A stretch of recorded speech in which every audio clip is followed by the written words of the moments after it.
Hey, what's up, gamers? Bio here today with a little bit of an unconventional video. And I don't really do this often because I genuinely believe this is like content I really don't want to make. It's really come to my attention recently that I have a lot of new people who are like coming to the channel and they're like, they're wondering who I am or like what my experience is with arena shooters or things like that. And I'm sure a lot of you know, like, sort of my quote unquote story.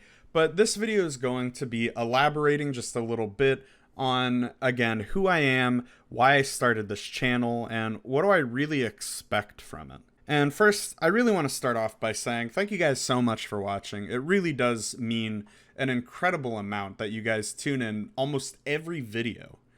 I can't expect you guys to tune in because it's like, you guys have busy lives.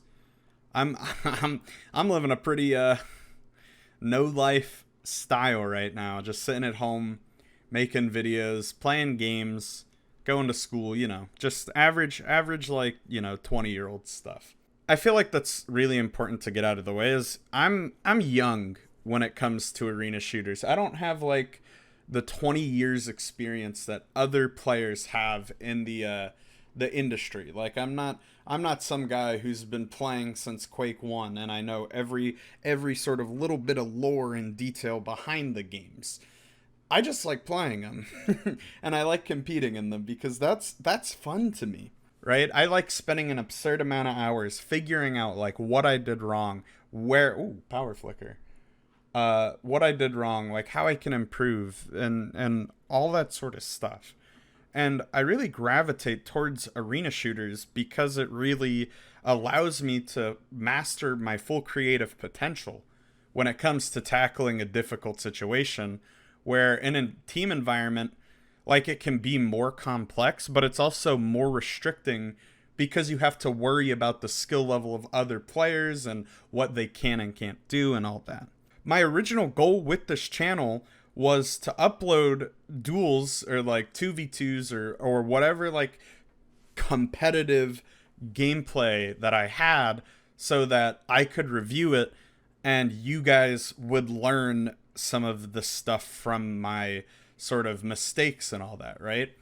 And that kind of didn't really turn out to be where this channel ended up going because I kind of stopped competing. And I want to talk about like when I really started competing in like video games and all that first. And this is a story that kind of goes back all the way to like 2010, 2011ish, where I was playing a game called Half-Life 2 Deathmatch. And for anyone that's like been around since, the 90s, Half-Life 1 and Half-Life 2 are historically like arena shooter style multiplayer games, where it's not so much like the conventional arena shooter style, but it was widely successful outside of like the two major ones, which would be Quake and Unreal Tournament. And Half-Life 2 Deathmatch was a really interesting case because gunplay within the Half-Life games has always been one of the weakest points, and I think a lot of people can agree that Half-Life has never had really engaging gunplay. Well, in Half-Life 2 Deathmatch, there was so many bugs and so many mechanics and so many like tricks and tips and all that, right? That really propelled the gameplay to move forward and be more engaging and entertaining, right? And I do have a video on that, which in my opinion isn't like my best work. I've been trying to work on it a lot, right? And so Half-Life 2 Deathmatch was where I really first got like my sort of competitive edge when it came to video games. I always like grew up playing sports. Like despite how I look, I always grew up playing like baseball, soccer, basketball, tennis. My grandparents were big into giving me tennis lessons and all that because that's what they played. And I think that's sort of what gave me my competitive nature in terms of like sports or things like that. Once I really discovered the world of esports, which was again about 2010, 2011, I really like sort of set it out to be my goal to be a professional player in a game I like. And Half-Life 2 Deathmatch was my starting point.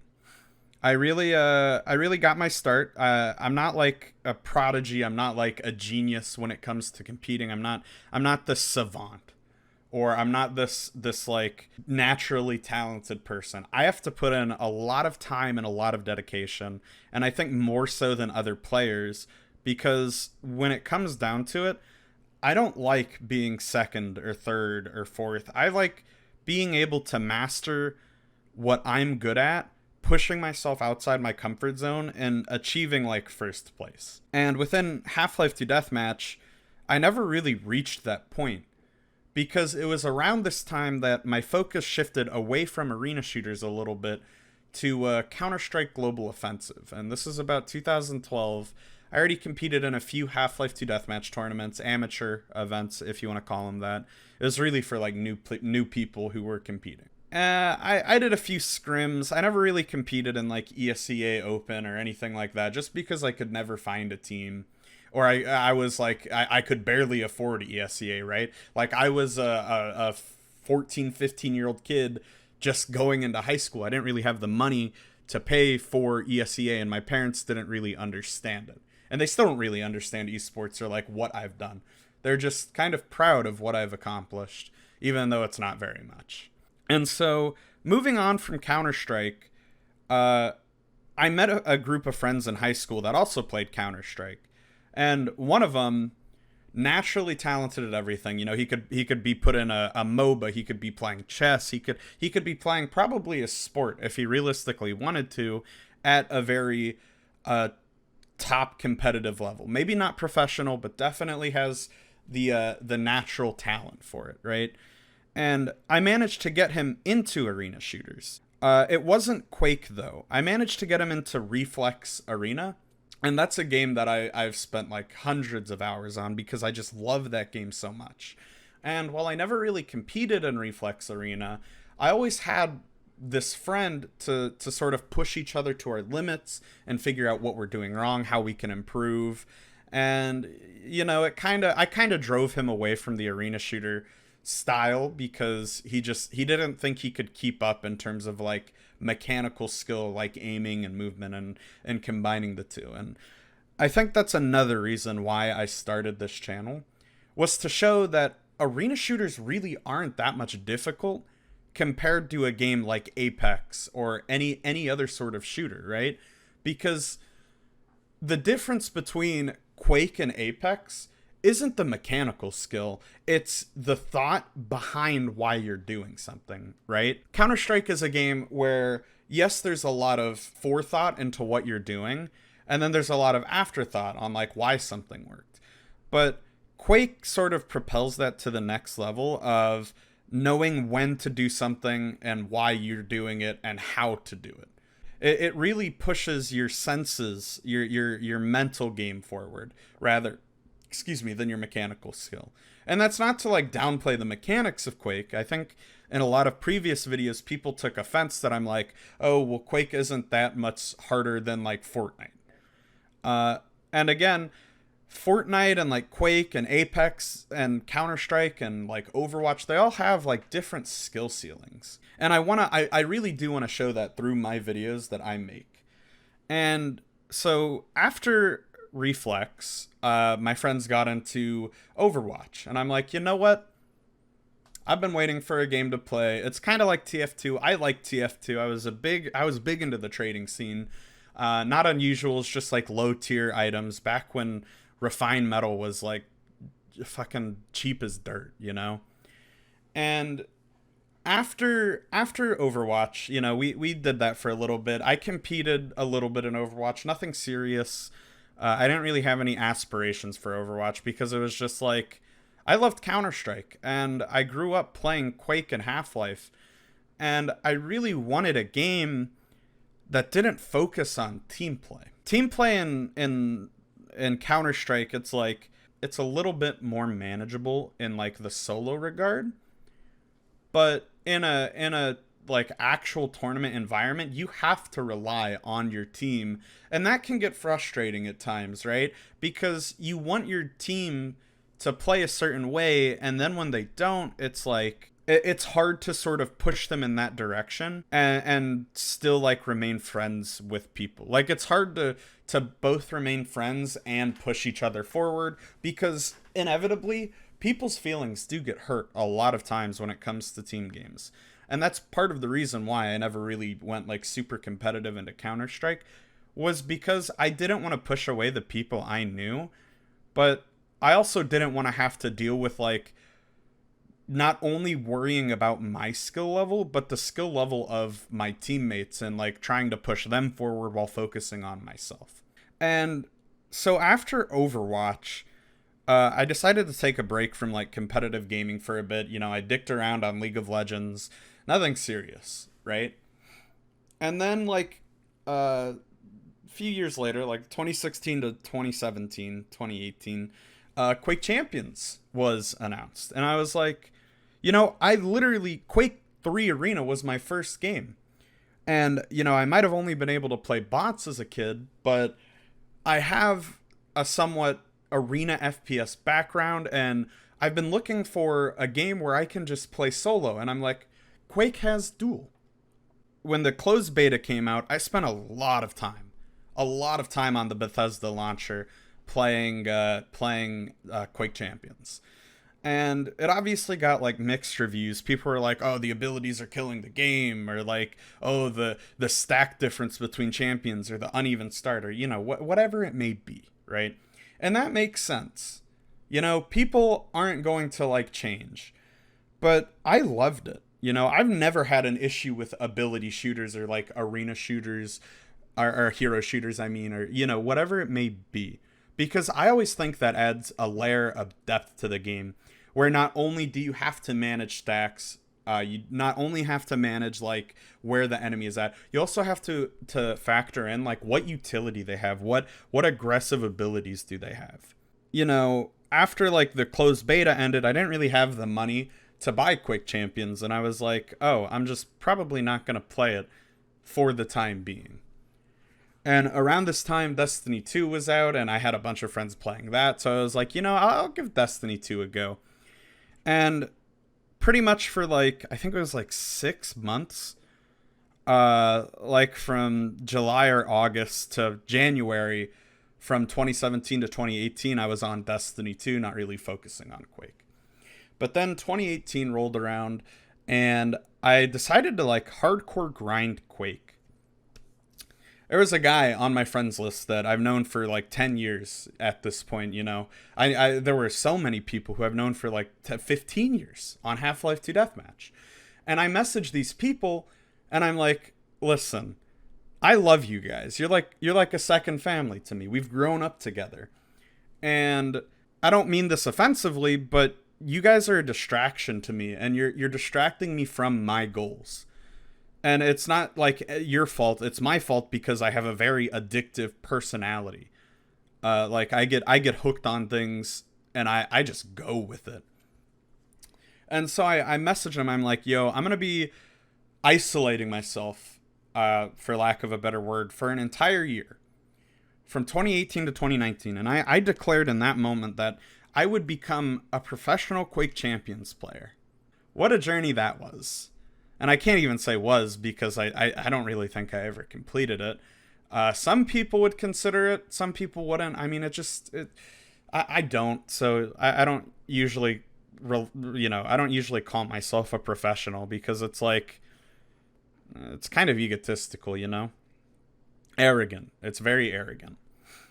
And so January of 2018 rolls around. I have enough money to buy the Champions pack, which thank God I did, seeing how they X'd it, you know, pretty recently, about a year ago. And I started competing. I didn't really have a lot of people to duel early on, because I'm not really a known person. You know, I played Pugs in the competitive NA Quake Discord, and people knew me from there.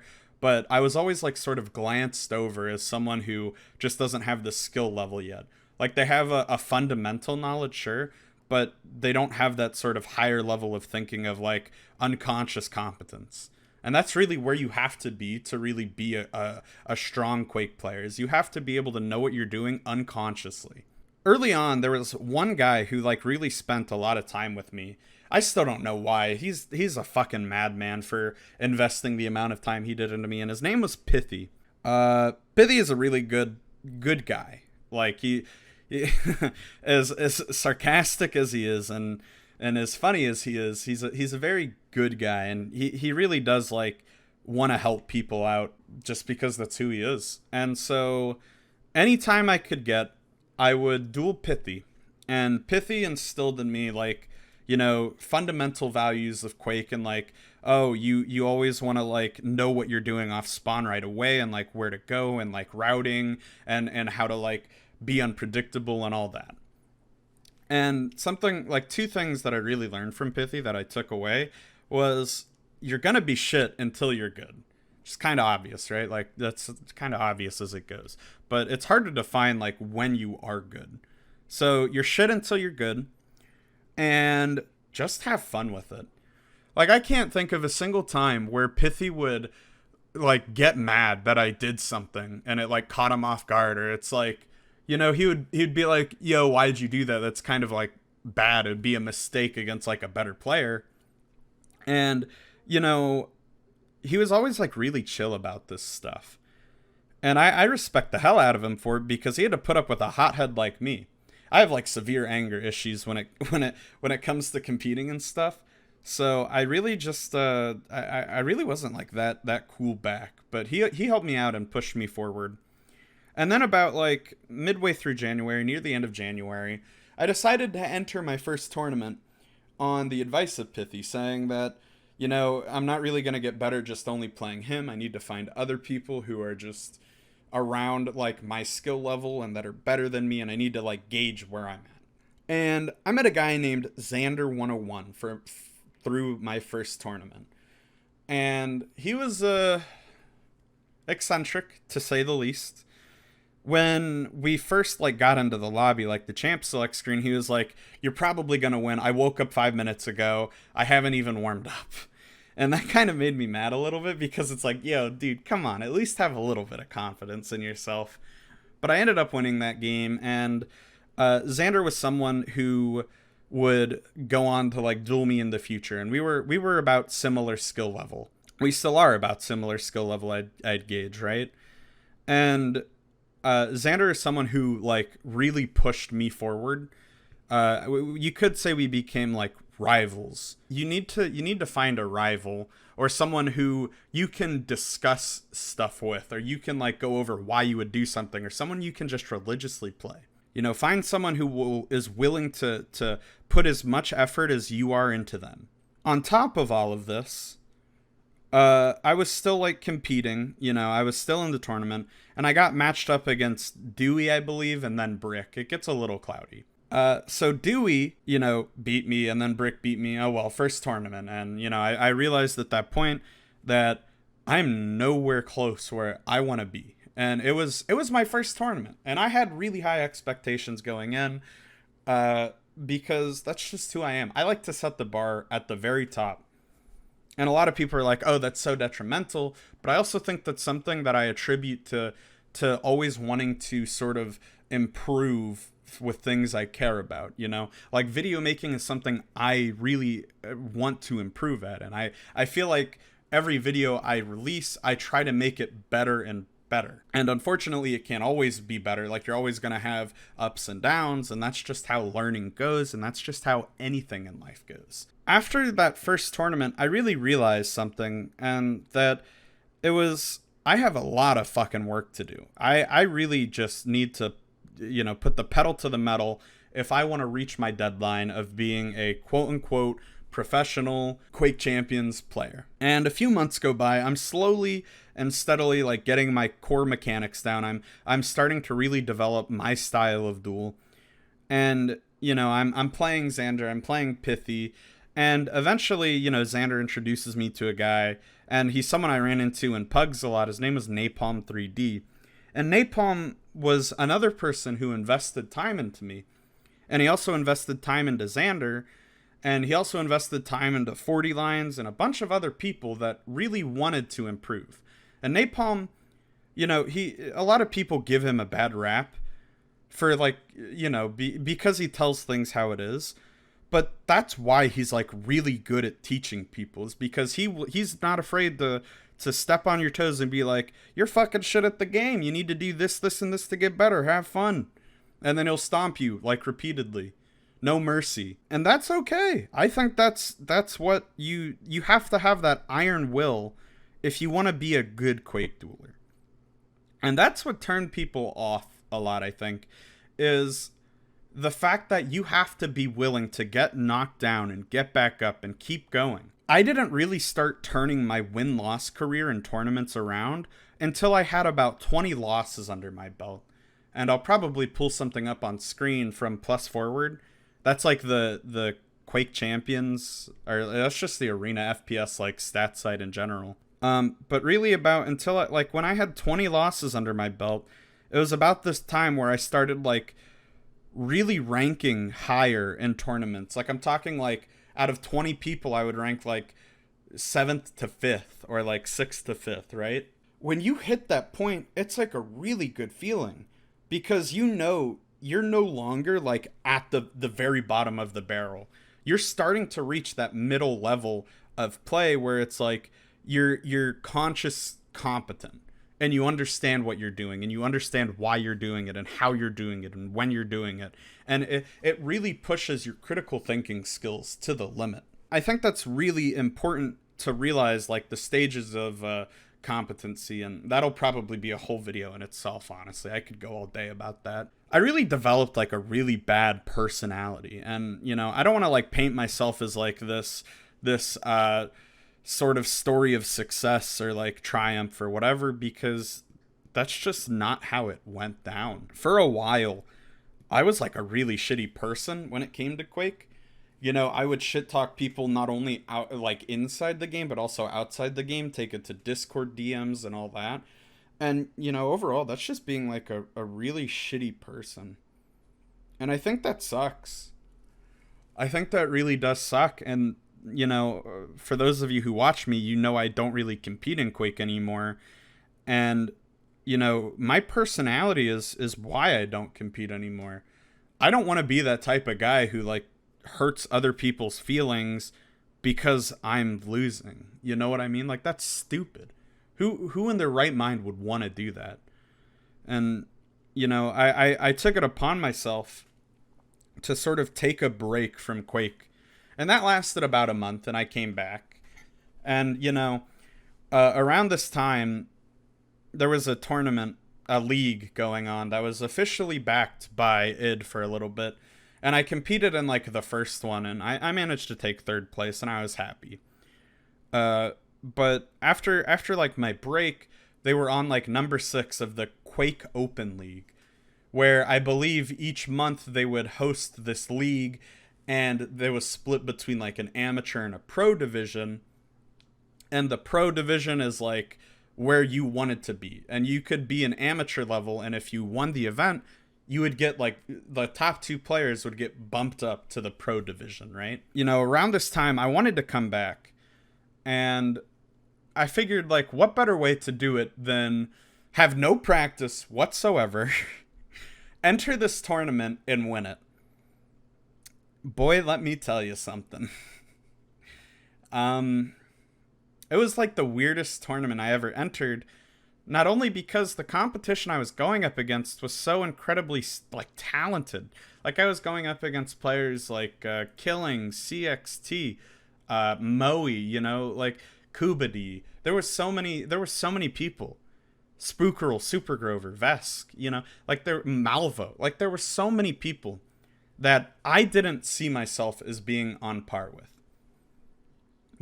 Everyone has that ego in their brain, and it's like, yeah, I thought I was okay, and, I thought I could beat some of these people, but I never really thought I was as good as these people. And this tournament came around, and it starts off in group stages. You're put in a group of like 5, 6, 7 people, and you all play each other within like a certain amount of time. And then the top two people from those group stages move on to a playoff style tournament where it's like the traditional ladder. And I made it number 2 in those group stages, and I was kind of disappointed about that. But the show goes on. I made it to the playoffs, and my first game was against someone I've never played before, but I knew he was really good because he was just I knew him from when I was like watching pro Quake videos and all that, and he was on one of the teams. I don't remember which one, but his name was Moe. And Moe had like prior competitive FPS experience and I think Overwatch. And so again, this was like someone that was considered really good to me, and I just didn't think I stacked up to him. But somehow I managed to pull a win out of my ass, and I just believe Moe was a better player. Going from there, I got matched up a guy named Killing, and Killing is someone like I've ran into in the past, and he for those of you who don't know or who have never heard of him, he was a top tier NA Unreal Tournament player. So Killing like knows what he's doing. He's a really talented player, and he ended up beating me. But what was really like unfortunate about the whole thing was like after he beat me, he got banned on the anti-cheat for Quake Champions. And this sparked like a whole thing where like a bunch of pros backed him. I backed him, Genic backed him, like a lot of pros backed him because they knew who he was. Like he had credibility to his name. And so the devs like looked into it and they're like, oh yeah, it's a false ban. Unfortunately, during the tournament, it had to continue. So the tournament organizer and Killing both asked me like, yo, do you want to continue in my spot? And, I'm not the type of person to turn second chances down. So I took that and I ran with it. And my next matchup was against someone who, again, someone who I thought was really good. Like the bottom half of the bracket that I was placed in was against the most talented individuals. Like this is like Kubidi, Killing, CXT, Vesque, like there's just so many talented players that I had to fight. And so I went up against Kubidi next, and I ended up winning that. Again, these games are really close because everyone after Killing is either equally as skilled or better than him, right? Because that's just how like tournaments like this go. And so after Kubidi, I was placed up against Vesque. And Vesque is another person who like I really dueled a lot and got a lot of information and insight from, just because I knew him through like 40 Lions and all that. And Vesque was always a player that I could never beat, but he was in like, he was in grasping distance, like I could just reach out and grab him, but I'd always miss. And so I figured, this is like a test of strength or endurance for me, where I really just had to like hold out and try to win, because if I beat him, I move on to the grand finals of the tournament. First map goes by, he beats me. I'm a little demoralized, but it is what it is. The second map was my pick. For those of you who don't know, Vesque is like a really rail heavy player. He's a very good player. Like, again, he's one of those people who are like borderline, who I would consider borderline professional, right? Even though other people might not see it that way, I would consider Vesque to be I say this term a lot and people take it as like a really negative thing, but he's the best of the worst. You know what I mean? He's the type of person that if you want to be able to play in like a pro ladder, you have to beat him. And, I matched up against Vesque, and I pick my map, map number 2, I win it. And third map was on Molten Falls, and I remember this so specifically because I was so devastated by this. It came down by Red Armor. He was up on the LG side health bubble by the pillar, the little lantern or whatever you want to call it, and I was down by the doorway going into rail. We both had railgun out, and we were both literally one-hittable. And, I backed up, and I messed up. Like, it was ultimately my fault, but I got stuck on the doorway. And that's just my fault because I didn't know where I was going entirely. I was trying to back out because I know he was going to go for the rail. I was going to go for the rail. I was trying to set myself up in a better position. And I got stuck and I got railed, and that was it for me. That was the game that would have pushed me into the finals of the Quake Open League. And then I would have faced off against Spookerl. And I went to bed like really defeated that night. Like I didn't even watch the finals. I just went to bed. I was just so defeated. I was so upset. And so I woke up the next morning and I go check the results, and Vesque beat him 3-0. So that kind of gave me a little bit of relief knowing that I at least beat him on one map. And so I was a little bit relieved, but I was still pretty bummed about the entire thing because that was my chance. You know, if I came back, you know, show I was reformed and, you know, I was a better player, you know, maybe people would start to realize that, you know, I kind of changed as a competitive player. Unfortunately, this loss sort of like put me down that negative path again of like, you know, trash talking in game and out of game and just being a really shit person. And so another Quake Open League goes by, and again, I take second in that one. Really bummed about it. But I get moved up to the Elite Division. And the Elite Division is like what you would consider the pro bracket that had like Effortless, Chain, Gelisac, Rafa, Dahang, you know, all the like the actual big players. You know, the people who have won hundreds of thousands of dollars from playing Quake. And, you know, I was shocked that I managed to move up from in a year to literally like nothing. I was so bad at the game. And I managed to make it to this point where I felt comfortable calling myself good at the game. And that's just such a relieving feeling to have. Even though I went on to not win a single match in my group stages, still moved on because Chain literally couldn't make any of the matches that I had to fight him. And I went on to face Gelisac round 1 in the tournament. You know, it was a blowout. You know, I wasn't even close. But I learned a lot.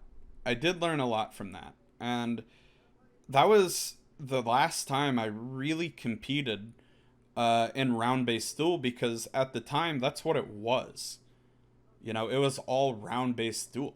They also just recently reworked all the champions to where the lethality wasn't like one-hit kills. Like you remember with Ranger Orb, you could literally telefrag people. Or Nyx, you could stand inside them and telefrag. Or Keel had grenades that did, I think, 75 damage that you didn't even have to be close to, and you could rocket them as well. So you would rocket and throw a grenade at the same time and deal like almost 200 damage. And you could do that 5 times. You know, this is back when the game was complete bullshit and it transitioned to not bullshit. And so it was a bit of a learning curve for me, honestly. Like, I really do think that I would have fared a little bit better if I had that bullshit on my side. So there was learning to be done. And this was also around the time 2019 was coming, where they were testing time limit duel, like the OG Quake duel. And I was really hyped for it, right? I was like, oh, I'm gonna compete in this. I'm gonna do this, and this. But my personality got the best of me. I just couldn't do it anymore. Mentally, I was just so anxious all the time. I was just so upset, you know, that, you know, I made it to the like quote unquote pro division, but, you know, I didn't do anything with it. I fumbled. Time limit duel comes around and it's like I get knocked down like several pegs again and I have to learn. But when 40 hosted his first Lions Den, which was a NA tournament he usually held for people, it was really like my first chance to sort of stack myself up against people who have been playing the game for 20 years and know this mode. Well, I really didn't. And so that was one of the first video. It's the last video I have of Quake Champions that is public on my channel. Like, that is an actual duel. Because I was playing Sane. And Sane at the time, probably like number 20, number 19 NA. And, you know, he has like actual experience with the game for time limit duel, and I didn't. So I was like, oh my god, this is like the worst first matchup I could probably get. Actually, I don't even think it was a first matchup. I think I like managed to like beat a few new people at the game and then work my way to Sane. And the stakes were really high in my opinion because Rafa was casting. And it's like, you know, it's kind of like an honor to have the undisputably number one player cast your games and give you insight onto what you could do better. And I remember going into this game completely nervous, you know, that, you know, I might start trash talking mid game, or that I'm going to do really bad. And like everything I worked for that entire year in 2018 was all for nothing. But fortunately, that wasn't like the case. I managed to do really good against Sane. Like, I'm talking, you know, he was ahead for like most of the game, but through like kind of careful planning on my part, I was able to sort of take the game back. Unfortunately, I didn't end up winning the game. And, you know, I'll put a clip of like the final like minute of the game, because to this day, this was the game that I just realized that I can't invest any more time, because it's just so mentally taxing on you. And I'm not trying to use that as a cop out, but like my mental health was down the drain. I was super depressed all the time. All I did was play Quake, and past that I was just sleeping and eating. This last duel, you know, I realized it was going to be the last of my career, really. And I went on to like, you know, do a few like off the wall duels, you know, from a few tournaments, and I managed to place pretty decently. Like which one was it? It was one of the Quake Pro League matches, when they had the Challenger, or I don't know what they call it, I guess Challenger division. I got matched up between Dan DeKing, I believe, and you know, I almost beat him round one, and that was my first time ever playing someone from Australia who has that sort of prestige behind his name. You know, he's considered a professional Australian player, and I almost ended up beating him in time limit duel. And, you know, that was a big moment for me. But again, it was just like, I was so stressed the entire time. I couldn't even, like, afterwards, I felt so weak. Like, I just felt like I couldn't do anything the rest of the day. And that's not a good feeling to have. Especially, like, if you have more matches coming up after that. Like, I knew, even if I were to beat him, I would have gone on to lost like the next game or the game after, just because I was so mentally shocked. And that's always been like my biggest issue with Quake and competing in it, was I never had the mental fortitude. You know, I was a really emotional player. Like I always got really angry, really frustrated. You could see it in the way I played. And I mean, that's kind of what lended to my style though, was I was this player who, the more you pissed off, the harder I would become to play, because I would just get in your face more and more, and I would get away with more bullshit than I should have been, and that goes on to tilt the other player, and then I get a lead, and you know, it's just like this weird snowball effect. I really wanted to give you guys the full story behind who I am and why I make these videos.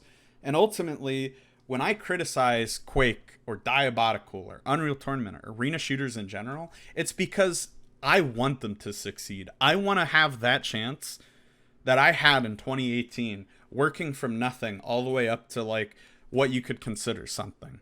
I don't think I'm ever going to compete in Quake Champions or Diabotical again. It's not worth it mentally for me or the people around me in real life and in game. I just turn into a shitty person. And I'm willing to accept that and work on it over time, and maybe eventually come back. You know, who's to say, you know, a few years down the line, you'll see me competing again. And maybe I'll be like a fully changed person. But right now, I know if I were to go back and start competing, I would just go back to being a really bad person. And I don't want that. And instead, I want to alert you guys to how you can improve in Quake, and how arena shooters can improve, and how everyone can just sort of like have this changed outlook on Quake and Diabotical and Unreal Tournament, that these games aren't super hard. They're like any other game in regards to they're only hard at a top level. And that's something Quake does a really bad job of. It's something Diabolical does a really bad job of separating players who are good versus players who are bad. So when you play these bad players, or when the bad players play, they're playing against people who are stomping them, right? And this isn't because there's like this massive like skill gap. More so, it's people who have been playing the game and have experience with it, right? You could have a silver in Quake Champions, or like whatever the equivalent is in Diabolical, play someone who is new to arena shooters and still stomp them like 30 frags plus.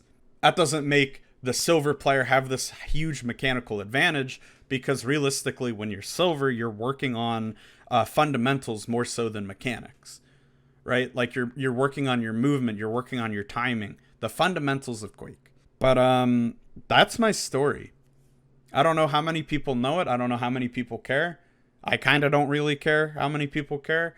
I really wanted to get this video out and just sort of show like where I am as a person, where I am with this channel. And I really do want to thank you guys so much for tuning in to my uploads and giving me the support that you guys have given me. You know, it's incredible, and I really couldn't ask for any more. I do want to say, though, if you have any topics that you want to discuss or you want me to cover, or like any games or anything, just feel free to ask. I'll put time and effort into it, and I'll see what I can come up with. But I really do want to help make arena shooters get to the spotlight again, whether that is possible or whether it isn't possible. Again, thank you guys so much for tuning in and listening. I really appreciate it. Till next time, though, gamers. Peace.